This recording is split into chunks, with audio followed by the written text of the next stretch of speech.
যে বাচ্চাটি থ্যালাসেমিয়া কিনা। যদি থ্যালাসেমিয়া হয় অ্যাবর্শন হওয়া ভালো, যদি না হয় মানে ক্যারিয়ার প্রেগনেন্সিতে যদি থ্যালাসেমিয়া না হয় তাহলে প্রেগনেন্সি চলবে। আমরা এত ভয় পাচ্ছি কেন? থ্যালাসেমিয়া হলে হয়টা কি? 5 থেকে 6 বছরের বেশি শিশুটি বাঁচবে না, তার শরীরে রক্ত তৈরি হয় না, তাই বাইরে থেকে রক্ত দিতে হয়। কত রক্ত দিতে হয়? আমি কিছুদিন আগে একটা জায়গায় গেছিলাম, 1 ডিসেম্বর, সেটা হচ্ছে এইডস ডে, যেখানে হওয়ার সম্ভাবনা বেশি থাকে সেখানেই গিয়েছিলাম দিনের বেলার কথা বলতে। সেখানে 26 বছরের একটা ছেলে এলো, সে থ্যালাসেমিয়া রোগী। সে যা বলল আমি আপনাদের তাই বলছি, আর কিছু বলছি না। সে বলল, আমি 5 বছর বয়স থেকে রক্ত নিই, আগে 4 বোতল রক্ত নিতাম, মাসে 4 বোতল, এখন 2 বোতল নিই, মাঝে মধ্যে 3 বোতল নিই। কত খরচা হয়? মাসে 15 থেকে 20 হাজার টাকা মাসে। ওকে জিজ্ঞেস করলাম, তুমি কিছু বলবে আমাদের? ও বলল, আমার মা আর বাবা যদি 25 বছর আগে বিজ্ঞানসম্মতভাবে বিয়ে করতেন তাহলে আমার জন্ম হতো না, আমার মতো এত কষ্ট আর ভোগ করতে হবে না কাউকে। এটা ওর কথা বললাম। এটাই আমরা বলছি, সারা ভারতবর্ষে কয়েক লক্ষ বোতল রক্ত প্রতি বছর দরকার হয় চিকিৎসার জন্য। এটাকে কিন্তু আমরা আটকাতে পারতাম। গতকাল আমার আন্ডারে একজন ইডিএফ মানে যোধপুর পার্কের ইডিএফ এ ভর্তি আছেন একজন ভদ্রমহিলা। তার অপারেশন আজকে হতে পারত, কিন্তু আমরা করতে পারিনি, কারণ আমরা ব্লাড জোগাড় করতে 2 দিন চলে গেল। আমরা আজকে দিয়েছি ব্লাড, কালকে দেব ব্লাড, পরশুদিন অপারেশন করব। তার মানে ওই ব্লাডটা যদি বেঁচে যেত, আটকে রাখতে পারতাম, তাহলে রোড ট্রাফিক অ্যাক্সিডেন্ট বলুন, ফ্র্যাকচার বলুন, তাতে আমরা রক্তটা ব্যবহার করতে পারতাম।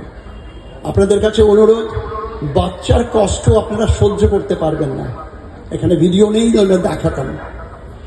বাচ্চার কষ্টের সাথে সাথে বাচ্চার মায়ের কথা ভাবুন, যে মা 9 মাস পেটে রেখেছিল এই আশায় যাতে সুস্থ ভালো বাচ্চার জন্ম দেবে, সে জন্মের পরে জানলো যে এই বাচ্চা 5 থেকে 6 বছরের বেশি বাঁচবে না, তার মেন্টাল কন্ডিশন কি হয়? রক্ত ক্ষয়, রক্ত চলে যাচ্ছে, খরচা, এই সব কিছুর পেছনে কে দায়ী তাহলে? 1 নম্বর, যে কোনো কারণেই হোক এটা বলা হয়নি এই রোগ সম্বন্ধে কোনো কথা।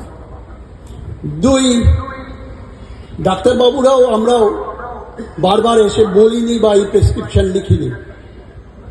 আর 3 নম্বর, আপনারা সবাই আপনারা ব্যস্ত, সবচেয়ে ভালো বিয়ে দেবেন হরস্কোপের মাধ্যমে, মাইক্রোস্কোপ কথা চিন্তাই করেননি। আজকে আমরা আপনাদের কাছে জানাচ্ছি, আপনারা যারা শুনছেন, এরপরে এই তো শুরু হয়ে গেল না বিয়ের মাস, ঘরে ঘরে বিয়ে হচ্ছে, নেমন্তন্ন খাচ্ছি আমরা। সবাইকে শুধু জিজ্ঞেস করো রক্ত পরীক্ষা কি করেছো, বাস এইটুকুই যদি হয় অনেকাংশে কমে যাবে। আপনাদের অসংখ্য ধন্যবাদ জানাচ্ছি।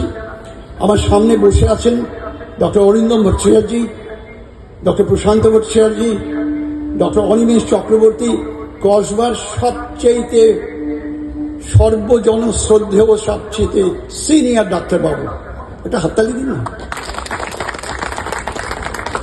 এখানে জ্যোতি ব্যানার্জি, অভিক চ্যাটার্জি, নিউ হরাইজন ক্লাবের সমস্ত মেম্বারদের অভিনন্দন জানাচ্ছি। ডক্টর গৌর গোস্বামী, আমি চিনি তাকে, কোথায়? তো আপনাদের কাছে আমার অনুরোধ, আপনারা প্রত্যেককে আপনাদের চেম্বারে যারা আসবেন সবাইকে একটা টেস্ট লিখে দিন, ক্যারিয়ার ডিটেকশন টেস্ট। আমরা গাইনোকোলজিস্টদের সাথে কথা বলেছি, যে মহিলা তাদের কাছে যাবে, প্রেগনেন্ট, অবিবাহিত, যেই যাক, একটা HPLC টেস্ট অবশ্যই যাতে করান, তাহলে জানা যাবে যে ভবিষ্যতে কোনো প্রবলেম হতে পারে কিনা। আপনাদের অনেক অনেক শ্রদ্ধা জানিয়ে থামছি। Thank you.